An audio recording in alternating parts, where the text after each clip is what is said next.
आज हम चीन के संविधान के बारे में पढ़ेंगे। चीन पर 1949 में चीन में साम्यवादी सरकार अस्तित्व में आई। प्रारंभ के 5 सालों तक साम्यवादी सरकार ने कुछ नियमों के आधार पर चलती रही। चीन में पहला जो संविधान बना वो 1954 में बना साम्यवादी सरकार का। साम्यवादी सरकार का संविधान जो 1954 में बना, उसके बाद दूसरा संविधान 1975 में बना और तीसरा संविधान 1978 में बना। 1978 के संविधान के बाद 1978 के संविधान पर विचार के लिए एक पुनर्निरीक्षण समिति गठित की गई और इस समिति ने नेशनल पीपल कॉन्फ्रेंस के सामने 1982 के संविधान पर अपनी रिपोर्ट प्रस्तुत करी, जिसे कि उसने स्वीकार कर लिया और उसके बाद 4 दिसंबर 1982 को चीन का नया संविधान स्वीकार कर लिया गया। और इस तरह से वर्तमान में जो संविधान है वो 1982 का संविधान है, जिसके आधार पर चीन की शासन प्रणाली को संचालित किया जा रहा है। चीन एक महाशक्ति के रूप में अपनी महत्ता बनाए हुए है। जनसंख्या की दृष्टि से और क्षेत्रफल की दृष्टि से चीन सबसे बड़ा राज्य के रूप में स्थापित है। वर्तमान में वहाँ पर साम्यवादी शासन व्यवस्था प्रचलित है। साम्यवादी शासन व्यवस्था वहाँ 1949 में प्रारंभ हुई और अभी तक वहाँ पर जो शासन प्रणाली है वो साम्यवादी शासन व्यवस्था के अंतर्गत चलाई जा रही है। चीन का वर्तमान संविधान 1982 का संविधान है।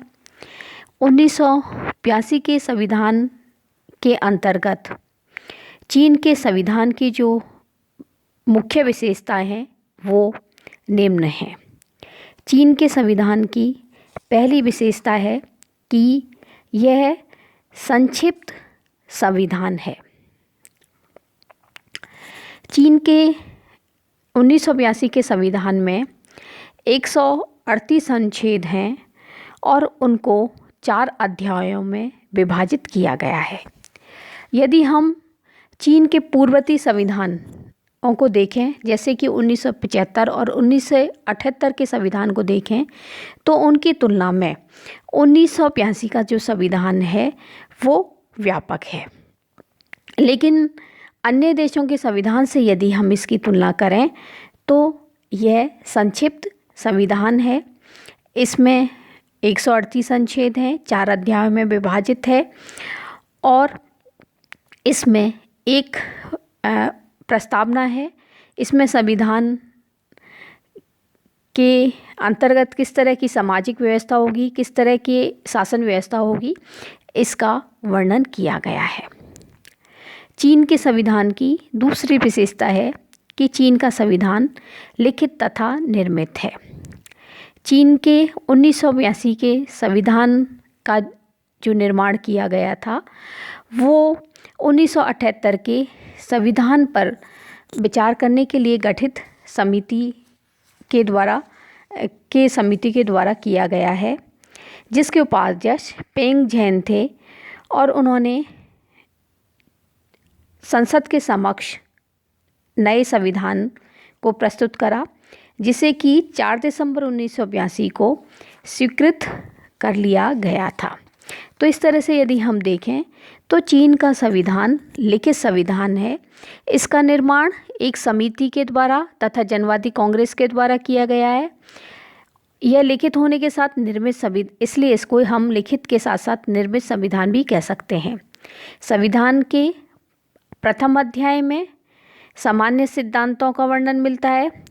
दूसरे अध्याय में नागरिक के मौलिक अधिकारों का और कर्तव्यों का चित्रण किया गया है।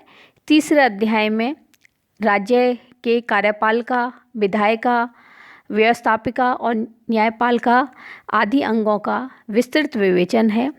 और चौथे अध्याय में राष्ट्रीय गान, राष्ट्रीय ध्वज, राष्ट्रीय राजधानी, राष्ट्रीय चिन्हों का विवेचन किया गया है। चीन का संविधान कठोर है, लेकिन व्यवहार में वो लचीला संविधान है।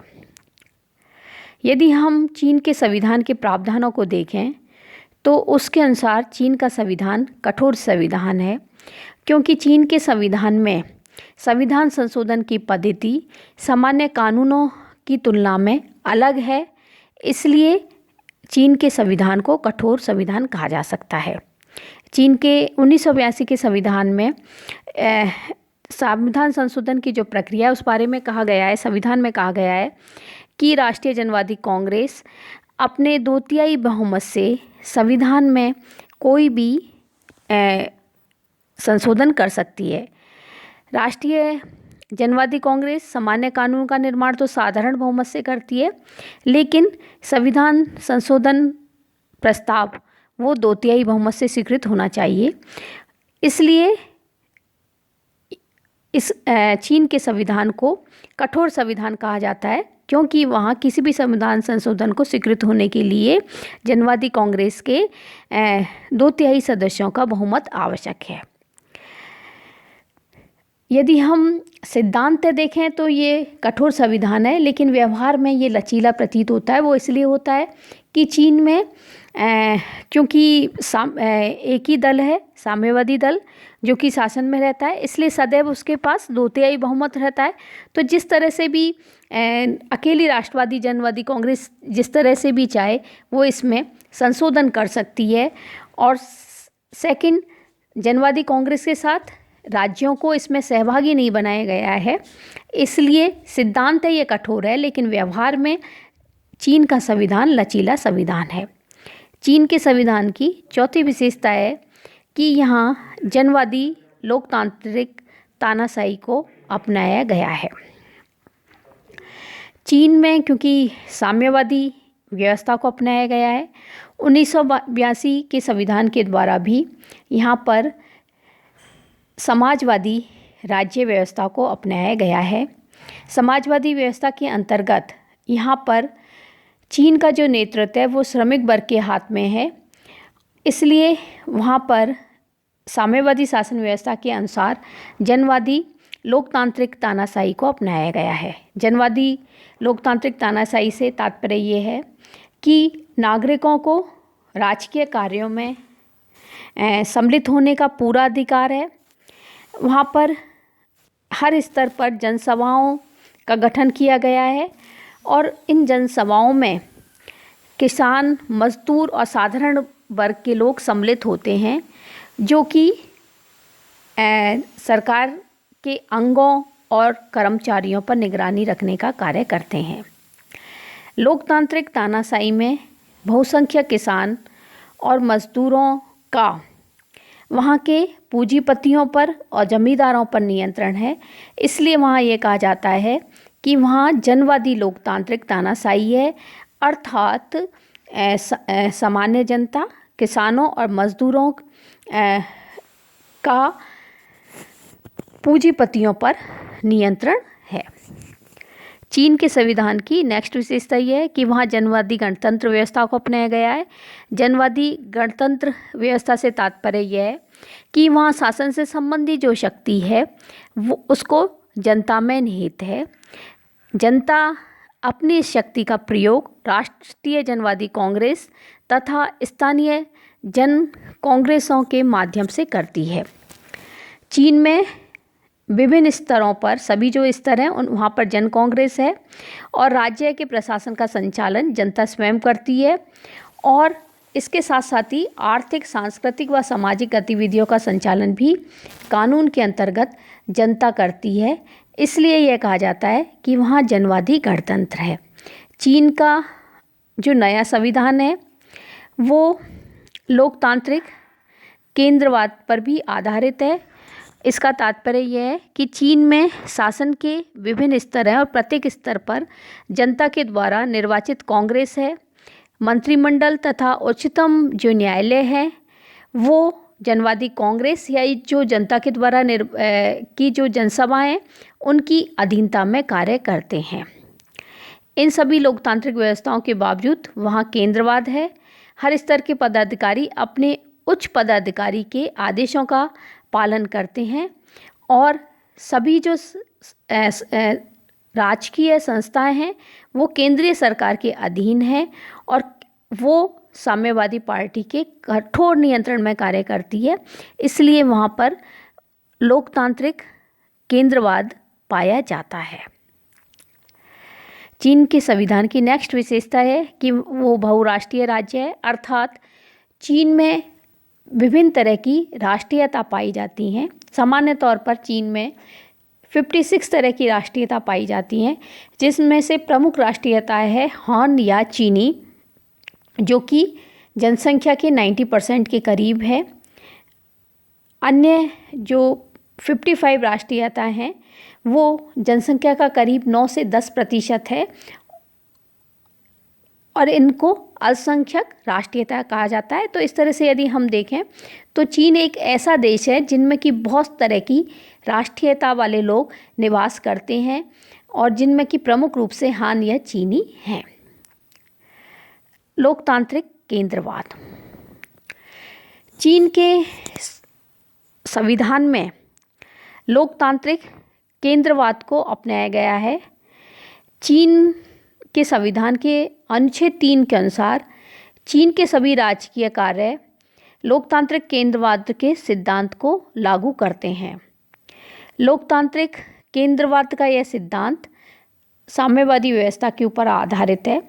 लोकतांत्रिक केंद्रवाद से तात्पर्य यह है कि लोकतंत्र और केंद्रवाद की विपरीत जो प्रवृत्ति हैं उनके मध्य समन्वय स्थापित किया गया है।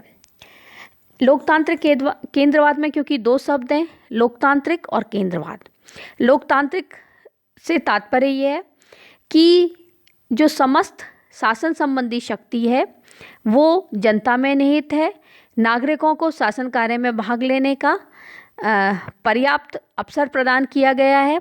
नागरिक जन कांग्रेसों के माध्यम से राज्य का संचालन करते हैं।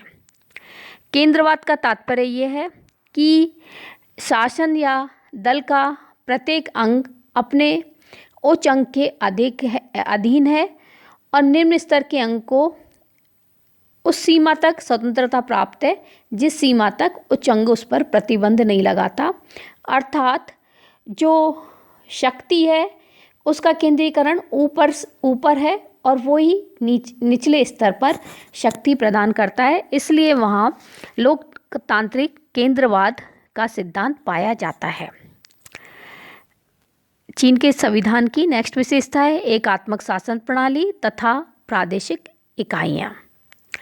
चीन, क्योंकि जैसा हमने देखा कि चीन आकार की क्षेत्रफल की दृष्टि से बहुत बड़ा राज्य है। चीन की जनसंख्या की दृष्टि से भी चीन पूरे विश्व में प्रथम राज्य है। उसके बावजूद भी चीन में एकात्मक शासन प्रणाली को अपनाया गया है और चीन में एकात्मक शासन प्रणाली को अपनाए जाने के पीछे मुख्य कारण ये है कि चीन में केंद्रीयकरण की प्रवृत्ति पर बल दिया गया है। इसलिए वहाँ पर एकात्मक शासन प्रणाली को अपनाया गया है। एकात्मक शासन प्रणाली के अंतर्गत जो सारी एक प्रकार की सरकार पाई जाती है, एक ही स्तर पर सरकार पाई जाती है जिसे कि हम केंद्रीय सरकार कहते हैं और शासन संबंधी जो सारी शक्तियाँ हैं वो इसी केंद्रीय सरकार में निहित है। क्योंकि चीन में एकात्मक संविधान को अपनाया गया है, एकात्मक शासन प्रणाली को अपनाया गया है, लेकिन चीन का क्योंकि एक बड़ा देश है, इसका आकार बहुत बड़ा है, जनसंख्या की दृष्टि से विश्व का सबसे प्रथम बड़ा देश है, इसलिए यहाँ शासन सुविधा की दृष्टि से इसको 4 इकाइयों में विभाजित किया गया है। 22 यहाँ पर प्रांत पाए जाते हैं।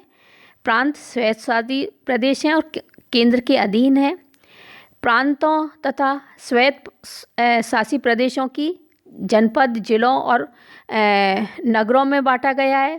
जिलों और स्वायत्त शासी जिलों को कम्यून और कस्बों में बांटा गया है और स्वायत्तशासी प्रदेश, स्वायत्तशासी जनपद और स्वायत्तशासी जिले अल्पसंख्यक जातियों के राष्ट्रीय आत्मनिर्णय के अधिकार की रक्षा के लिए बनाए गए हैं। इस तरह से देखें तो यहाँ पर 4 प्रकार की इकाइयाँ हैं। प्रांत, प्रांत के बाद जिले, जनपद और जिले और जनपद के बाद कम्यून और कस्बे, और अल्पसंख्यकों के लिए अन्य। नागरिकों के मौलिक अधिकार तथा कर्तव्य। 1982 के संविधान में नागरिकों के मौलिक अधिकार तथा कर्तव्यों का विस्तृत वर्णन किया गया है। नागरिकों के मुख्य रूप से 4 प्रकार के अधिकारों की बात की गई है। पहला है आर्थिक अधिकार, जिसमें नागरिकों के काम करने के अधिकार, विश्राम के अधिकार आदि का वर्णन किया गया है। दूसरा है राजनीतिक अधिकार, जिसमें 18 वर्ष से ऊपर के सभी व्यक्तियों को, स्त्री पुरुषों को मतदान देने का अधिकार है। सरकारी अधिकारों के विरुद्ध शिकायत दर्ज करने का अधिकार है। तीसरे प्रकार के अधिकार सामाजिक और सांस्कृतिक अधिकार हैं, जिसमें शिक्षा का अधिकार, विज्ञान, साहित्य, कला व संस्कृति का अधिकार दिया गया है। और चौथा प्रकार का अधिकार व्यक्तिगत स्वतंत्रता है। 204 के जनवादी कांग्रेस के संविधान संशोधन के अनुसार अनुच्छेद 33 में मानव अधिकारों को भी मूल अधिकारों में सम्मिलित किया गया है। इसके अलावा चीन के संविधान में नागरिकों के कर्तव्यों का भी विस्तृत विवेचन किया गया है। चीन के संविधान की नेक्स्ट विशेषता है समाजवादी अर्थव्यवस्था। चीन क्योंकि साम्यवादी शासन व्यवस्था है, इसलिए यहाँ समाजवादी अर्थव्यवस्था को अपनाया गया है। यहाँ पर चीन में 2 प्रकार से उत्पादन के साधनों का प्रबंध किया गया है। संपूर्ण जनता के द्वारा समाजवादी आधिपत्य और श्रमजीवी जनता द्वारा सामाजिक सामूहिक स्वामित्व। यहाँ कृषि के अतिरिक्त अन्य क्षेत्रों में मजदूरों और व्यवसायियों को कानून के अंतर्गत रहते हुए व्यापार करने की स्वतंत्रता है, किंतु किसी व्यक्ति के द्वारा दूसरे व्यक्ति का शोषण नहीं किया जा सकता। संविधान के अनुसार अर्थव्यवस्था का जो समाजवादी राजकीय क्षेत्र है, उसमें खनिज पदार्थ, उद्योग, व्यापार, वन संपदा, यातायात आदि को राज्य के नियंत्रण में रखा गया है, और इनका जो प्रबंध और संचालन होता है वो समाजवादी राजकीय अधिकार क्षेत्र के अंतर्गत होता है। चीन के संविधान में समाजवादी अर्थव्यवस्था को अपनाया गया है, और समाजवादी अर्थव्यवस्था के अंतर्गत यहाँ एक तरह की मिश्रित अर्थव्यवस्था है। यहाँ पर उदारीकरण, निजीकरण और के प्रभाव से चीन में अब समाजवादी व्यवस्था का स्वरूप बदल गया है, और यहाँ निजी संपत्ति के अधिकार को भी अपना लिया गया है। राजनीतिक दलों के गठन की स्वतंत्रता, लेकिन एक दलीय प्रणाली। चीन के संविधान के द्वारा यदि हम सैद्धांतिक दृष्टि से देखें तो राजनीतिक दलों के गठन की स्वतंत्रता है।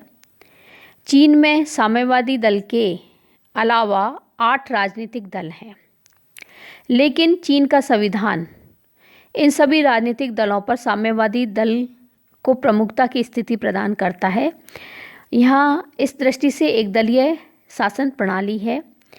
चीन के संविधान में साम्यवादी दल को मुख्य स्थान दिया गया है। संविधान की प्रस्तावना में लिखा गया है कि साम्यवादी दल के नेतृत्व में लोग अपना कार्य करेंगे।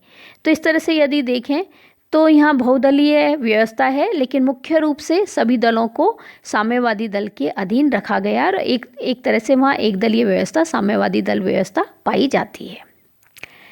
केंद्रीय सैनिक आयोग। 1982 के संविधान में एक केंद्रीय सैनिक आयोग की व्यवस्था की गई है, और यह एक सुदृढ़ संस्था है। इस आयोग के अंतर्गत सभापति, उपसभापति तथा सदस्य होते हैं। यह आयोग देश की सेना को निर्देश दे सकता है। सैनिक आयोग का सभापति जनवादी राष्ट्रीय कांग्रेस तथा उसकी स्थायी समिति के प्रति उत्तरदायी होता है। केंद्रीय सैन्य आयोग का अध्यक्ष कम्युनिस्ट पार्टी के महासचिव की तुलना में अधिक शक्तिशाली होता है। और अब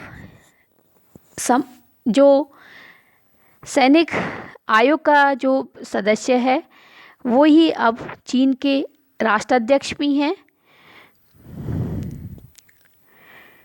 चीन के संविधान की मुख्य और विशेषता है कि यहाँ राष्ट्रपति पद की पुनः स्थापना की गई है। 1978 के संविधान में राष्ट्रपति पद को समाप्त कर दिया गया था, लेकिन 1982 के संविधान में राष्ट्रपति पद की पुनर्स्थापना की गई है। इन राष्ट्रपति का निर्वाचन जनवादी राष्ट्रीय कांग्रेस के द्वारा किया जाता है। राष्ट्रपति के द्वारा आदेश जारी करने, प्रधानमंत्री की नियुक्ति, ऑडिटर जनरल की नियुक्ति, विदेशी राजदूतों से प्रमाण पत्र लेना राष्ट्रपति का कार्य है। राष्ट्रपति का कार्यकाल 5 वर्ष है और नए संविधान के अंतर्गत सेना पार्टी और नागरिक शासन के बीच सत्ता के लिए प्रतिद्वंद्विता ना खड़ी हो, इसके लिए एक ही व्यक्ति को 3 प्रमुख पदों पर आसीन करने का तरीका वहाँ अपनाया गया है। न्यायपालिका की अधीन स्थिति। जनवादी चीन के संविधान में न्यायपालिका की स्वतंत्रता, सर्वोच्चता और निष्पक्षता के सिद्धांत को स्वीकार नहीं किया गया है। वहाँ न्यायपालिका प्रशासन के एक अधीनस्थ अंग के रूप में कार्य करती है। न्यायपालिका का कार्य संविधान की व्याख्या करना और संविधान विरोधी कानूनों को रद्द करना तथा सरकारी हस्तक्षेप से नागरिकों के मौलिक अधिकारों की रक्षा करना नहीं है, बल्कि वहाँ का जो जनवादी न्यायालय है वो राष्ट्रीय जनवादी कांग्रेस के प्रति उत्तरदायी है और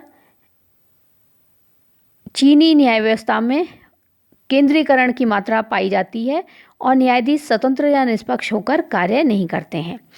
इस तरह से वहाँ पर यदि हम देखें तो न्यायपालिका कार्यपालिका के अधीन या मुख्य रूप से हम कह सकते हैं साम्यवादी दल के अधीन रहकर कार्य करती है। इस तरह से चीन के संविधान की यह मुख्य विशेषताएं हैं।